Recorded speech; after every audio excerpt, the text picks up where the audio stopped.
Britain's Prime Minister seems to be having a change of heart regarding weapons supplies to Syrian opposition. In a BBC interview, David Cameron says he's still committed to helping rebel groups fighting government forces, but that the groups include, in his words, quote, a lot of bad guys. This signals a turnaround from about November 2011, about half a year after the Syrian conflict first started. Back then, Mr. Cameron called on the international community to engage more closely with the Syrian rebels.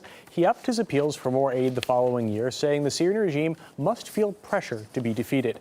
Fast forward a year, and the rhetoric slightly changes. He's still vehemently anti-Assad, but not so sure anymore that arms shipments are the only way forward. This brings us to today, with Syria's government advancing on rebel militias, the official position failing to unite, and Mr. Cameron describing the situation as a stalemate. Well, let's get more on this from Deepak Tripathi, a political analyst and historian from the University of Roehampton in London. Thank you for joining us here on RT.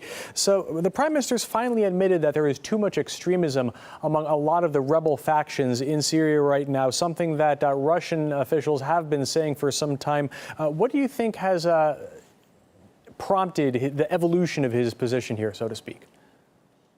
Over a long period of time, Prime Minister Cameron has faced difficulties both at home and abroad, and the situation is complicated. At home, he will have difficulty getting the Parliament's approval because there is quite a lot of unease after Iraq about getting involved in Syria directly. His coalition partners, the Liberal Democrats, are not supportive. Many of them are not supportive, certainly. And public opinion is not supportive. Abroad, the political landscape has changed. For the first time, it is being realized in the West that no matter how much there are assurances from Western governments that only good guys will get help in terms of arms supplies, but that's not the case on the ground. And Saudi Arabia is very worried about the rise of Islamic fundamentalism in Syria because Jordan and Saudi Arabia are quite close. And Islamic fundamentalism, especially Sunni Islamism, threatens the Saudi royal family. Now, Cameron says that he could arm Syrian rebels without any kind of vote from Parliament to support that. Do you think that's something that would be well received by the electorate should he go ahead and do that on his own? Well, he has indicated that, but I don't think his coalition will accept it in general. That is Prime Minister Cameron's own view, but he can't carry the day. Also, he will face serious difficulties because some people, MPs in his own Conservative party, even on the right, are opposed to getting involved in Syria directly in a military. But mind you, the United States and Britain indirectly via Turkey are helping the Syrian rebels. That has not stopped.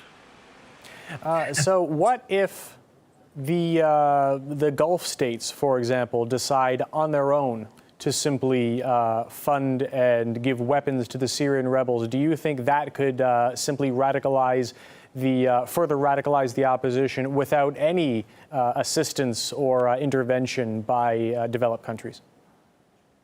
Well, the radicalization of Islamist groups in Syria and in Egypt, where a coup has taken place, is already taking place. While there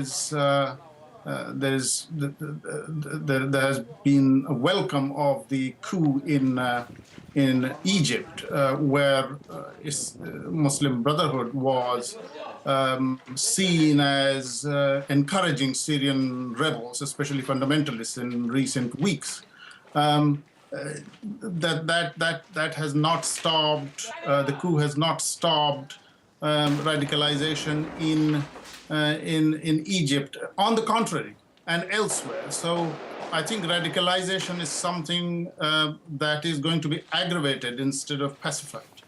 And finally, briefly, if you could, there is an upcoming conference on Syria where it's possible that some kind of solution could be found or further steps could be made in the conflict. Do you think that there is the possibility of any kind of resolution, perhaps even a negotiated one, coming out of that meeting?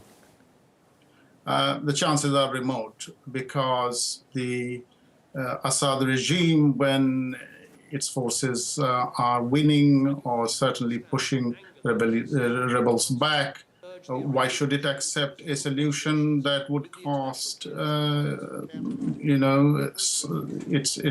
rule? On the other hand, the rebels are so divided that they are almost certainly going to fail to agree on common policy, and the West cannot persuade them. All right, Deepak Tripathi from the University of Roehampton, thanks for your time.